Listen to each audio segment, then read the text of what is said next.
Many people ask me, can ChatGPT replace humans' jobs? Can it take away my jobs? My short answer is yes, it is, but it will only take away from some specific jobs, not all jobs. So let's see what kind of jobs are most vulnerable to the impact of ChatGPT. Those jobs which were replaced by ChatGPT have three characteristics. First, their jobs don't require physical labor. And second, they don't require thinking. And third, they don't produce information. Some people may think that ChatGPT can generate information. This idea actually violates the basic principles of information theory. Our technology can progress, but the basic principles of information theory can't be broken, just as the laws of physics can't be violated. So today, our language models are much stronger than they were 50 years ago, but no matter how powerful, it is still a predictive model, and that relies on information. Just like a car without wings, it can't fly, no matter how advanced the car it is. So in short, the characteristic of ChatGPT, it is used information fed by humans so that it can generate information, which is a bit like a parrot. And once it completed the model training, it is actually armed with information, and then it can replicate information in large quantities, picking out of a piece of information you need from what it knows.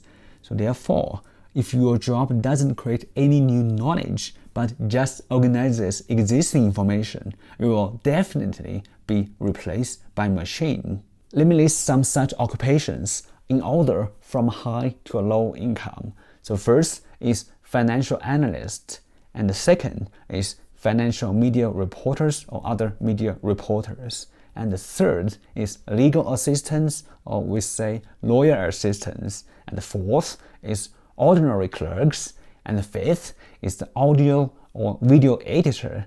So these kind of jobs have one thing in common. They don't generate information themselves, but just progress information from others.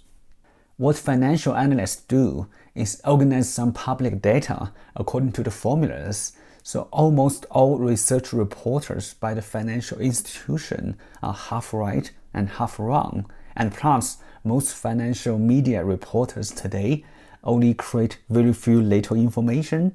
As for legal assistants, they used to provide information for lawyers, organize the information, and draft documents. So these are all about moving information from one document to another, and what kind of information is needed, and what kind of judgment is made on what kind of information is matter for lawyers, not assistants, right? And also, the work of ordinary clerks is also similar. Another kind of job which may have good returns in the short terms now, but the prospects will dim, which is the low-end IT practitioners. So today, people engaged in IT development can be broadly divided into two categories. The first category is those who develop new products and create solutions. So this type of work is generally tough and requires lengthy professional education, so these jobs cannot be replaced by AI. While the more dangerous ones are in the second category, those who just handle daily affairs, including operations, testing, data processing, etc. These jobs can be mastered through short-term training. When the economic situation is great, the incomes of both are similar. A lot of students, they want to study data science, which has a much higher input and output ratio. But whenever a company wants to downsize, the data science jobs are easier to be laid off. On contrary, jobs that truly require intellectual effort will certainly not replaced by AI, because the knowledge and information are created by these people. So why aren't physical demanding jobs easily replaced by AI? Because these kind of jobs have nothing to do with ChatGPT, right? Maybe some robots can replace some of the physical labor works, but in fact, what our world lacks today is blue-collar jobs that requires physical labor, such as equipment maintenance, food delivery, cleaning, and hotel services, etc. So these jobs have no decreasing worldwide today, but many of these positions are still increasing, and the rate of pay is also increasing. So which kind of job won't be replaced by AI? As we know, the more intelligent the tools emerge, the more convenient it to do some tasks, and the more important it is to engage in creative job. So in the intelligent era, basic scientific research job is irreplaceable, because whether it is human provided knowledge or knowledge narrated by artificial intelligence, we need to create. Writing an article, its conception, theme, viewpoint, and inclination, those still need to come from thoughtful people. So if you just need to simply hand it over to the machine, it will lose its individuality and thought. Today, a lot of laboratory work is highly repetitive. Most scientific papers are read by only fewer than 10 people and cited by even fewer, except for the authors and reviewers. Because those works have little value, they are just a repetition of public research topics from a different angle. And you can see on Google Scholar, most scientific papers really only have a single-digit number of citations, and more than half of them are just self-citations by the authors. Unfortunately, most people don't engage in creative work, but there are many unknown problems in the world that need to be solved personally.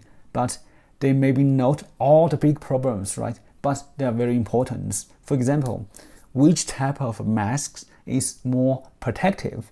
So this question needs to be researched, and it is not something that can be solved by reasoning in your mind or the computer.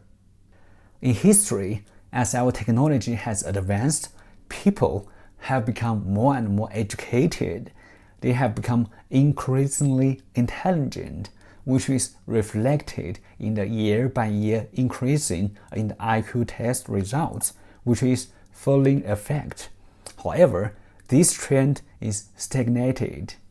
After the information revolution began in the 1970s, as the machine intelligence has become more and more advanced, our IQ test scores have been decreasing year by year. From 2006 to 2018, the IQ of the US Americans has been decreasing year by year, and our younger generation, which is people aged from 18 to 22, have not been able to reach the level of their parents. At the same time, the polarization phenomena is very serious, and the decline in IQ is greater among for those people with lower level of education. So because we have intelligent technology, so those who think they should make effort to study hard will also be the first victims of the intelligent era. So AI can solve many problems, but it can't save people who are intellectually lazy. And on the contrary, people who are more diligent with intelligent tools will not be replaced by ChatGPT and other AIs, but will also achieve higher success. At the same time, the technology will no longer be a curse, but a blessing.